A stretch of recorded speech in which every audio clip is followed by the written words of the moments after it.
The start of the season's exciting. There's a buzz around. We're getting more and more media coverage, as you can see today, just walking around in there. So, yeah, it's an exciting time.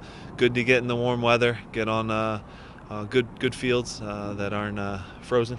So everyone's excited, and we're really optimistic for this year. I think we got a taste of the playoffs last year, and the guys are hungry for more. How's week one gone so far? Very good. I'm actually surprised at how fit the guys came in. I give them a lot of credit. I think Garrison, Draper, our performance department, deserve a lot of credit for sticking to the plan and keeping the guys on task. And it takes follow-up from the players, too. So there's a lot of buy-in right now. Very good young group and a good mix of veterans that can kind of show the way. So it's exciting. The core group of guys now have been in two finals and a disappointing playoff loss. So there's hunger to take that next step, and that next step is the hardest one. It's a big one. So a group that is bought in again. Ernie's laid a great foundation, and the guys are hungry for more. What have you seen from the young guys, Dirk Jones, Trusty, Jones, the first week? Again, the first discussions you have with them, and we've met with them quite a bit now, you tell them they belong. You try to give confidence to guys, to young players. It's a crazy environment. It's a whirlwind. You're in a new city. Epps comes from Mississippi. This is probably as cold as he's been, he said. So, again, the little adjustments like that, just to try to put their minds at ease. The soccer part of things takes care of itself. Once the ball's out there, they realize they belong. So just reinforcing that we picked them for a reason. They fit our group. They fit what we needed to add to our team. And they've done really well. I could go through each guy and name a lot of positives from the week. It's the first week, though, so there's a whole nother step. Even talking with an Aaron Jones, who's done really, really well in week one. You say coming up you have to deal with David Akam, you'll have to deal with Kaká, and then you'll have Nacho Piatti. So again, the bar gets raised quite a bit, and to have them get this first week under their belt, take a deep breath, realize they belong, now go to Florida and get to play against some good competition is special. What's the plan for the striker group? Will you use Sapong or Jay Simpson to lead the line, or will you rotate them a little bit more? We'll see. It's still to be determined. It's a work in progress. We will stick with the 4-2-3-1 formation. That's something we believe in. CJ's a guy that has played on championship teams out wide, so he's capable. I do like him at the 9, so there'll be healthy competition, just like there is at all spots right now. That's Ernie's number one thing, is creating that. And I think him and Chris Albright have done a great job. Tweaking and adding some big pieces for us. There's still more to come too, so that's exciting as well. From here on out, there's going to be competition. So Jay's a guy who scored goals everywhere he's been. CJ had a great start to the year, but he's not happy with how it ended as well. So he still does a ton of things that don't show up on the stat sheet. He'll continue to work, and again, it's still possible to play both of them on the field at the same time. Tough choices for me, though. It's good. I haven't always had that. Any notable performances from some of the trialists, guys who are coming in to just stay fit? Yeah, I would say that everyone has done a good job. There hasn't been a guy who you go. There's usually, to be honest, there's usually 5 or 6 guys that come in and you go, within first training session that it's not going to work.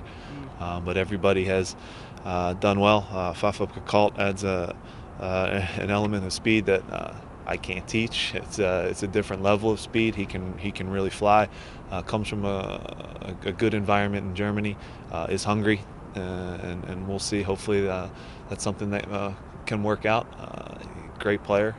Gooch has come in and just to train, to keep an eye on him.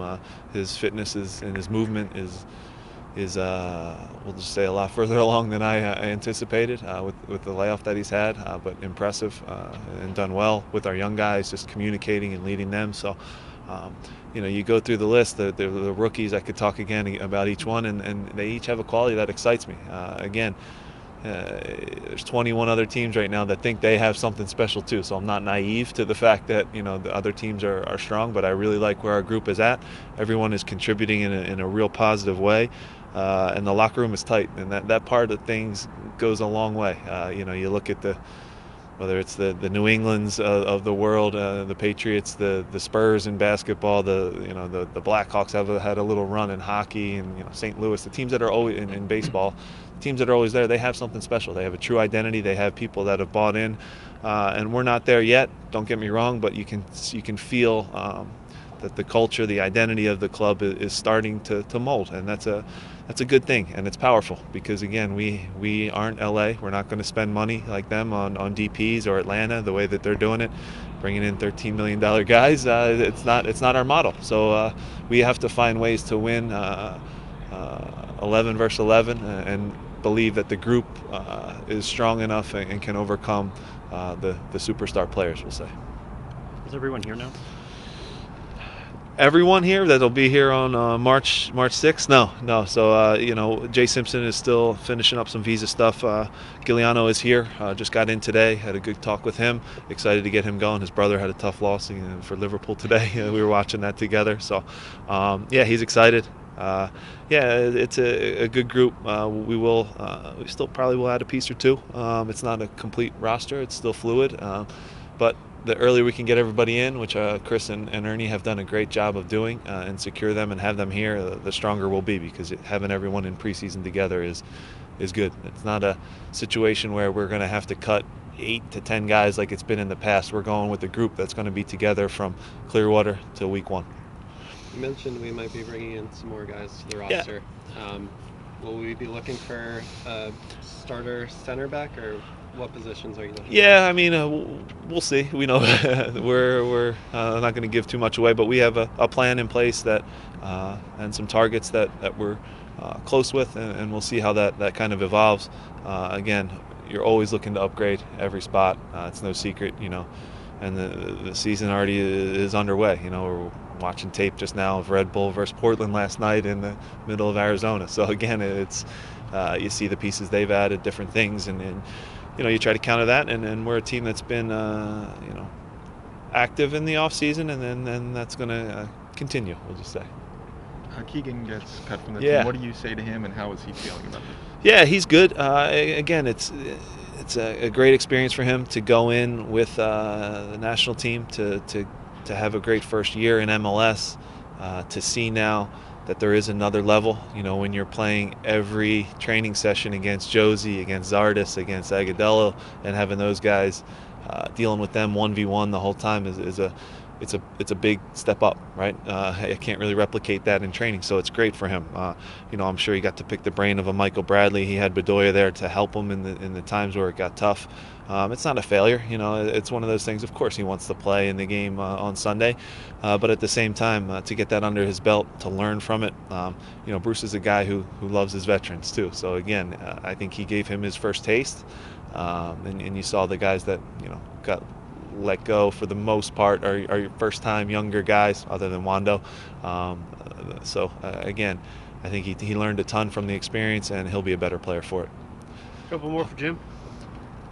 Chris Pontius? It seems to be somewhat of a surprise that he stuck around. It's great for Chris. Listen, we've been texting back and forth, and he feels like it's gone pretty well. He's hoping he gets some minutes in the game, which would be great. Again, it sounds a little cliche, but anytime our badge is out there representing the country, the Union badge, it goes a long way. People talk about us. That's a good thing. It hasn't been something we've had in the past, in particular with the U.S. national team. So excited for Chris and actually Alejandro as well to hopefully get some minutes against Serbia, who's a tough test.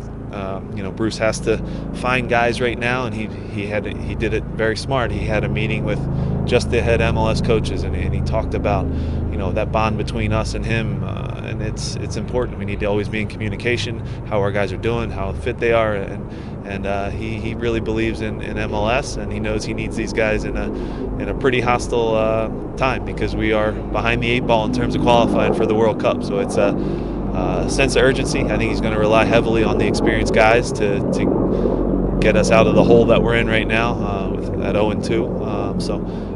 Quick turnaround. I think Chris is a guy he's trying to see if he can trust him in a big spot to get minutes. The right mid spot seems to be very clogged up with talent. It's a good problem to have. Yeah. So Herbers, Ilsinha. Right. What's the earliest inclination that you can have about the starting position? Yeah, Herbers has come in and has been incredibly sharp in each and every training session. Ilsinho's Ilsinho. He can dribble by anybody, the tricks and the flicks, and does the unpredictable. So 2 very talented guys. Ilsinho has the ability to play in the middle and at the 10. Herbers can play as a 9 too. So there's good versatility there within the group.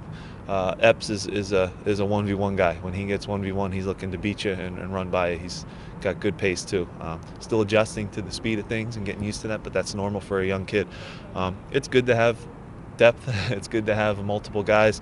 The season's a grind. There's going to be injuries. There's going to be guys that are away with national team duty. So we're going to need all 30 guys on our roster to be able to play and contribute. You guys got to be freezing, by the way. He's got a short sleeve shirt. U.S. Coaching Pro certification. Yeah. Is there a path that you're looking to take personally in your growth as a coach? Of course. I think there has to be a kind of a constant pursuit of getting better, and it's got to be relentless, that pursuit. So I think doing that license with the first class to do it, the guys in the room I'm very close with a lot of. They're good friends, I consider. Some I don't like as much, but there's a real bond between the group that went through for the first time. Everybody shared a heck of a lot.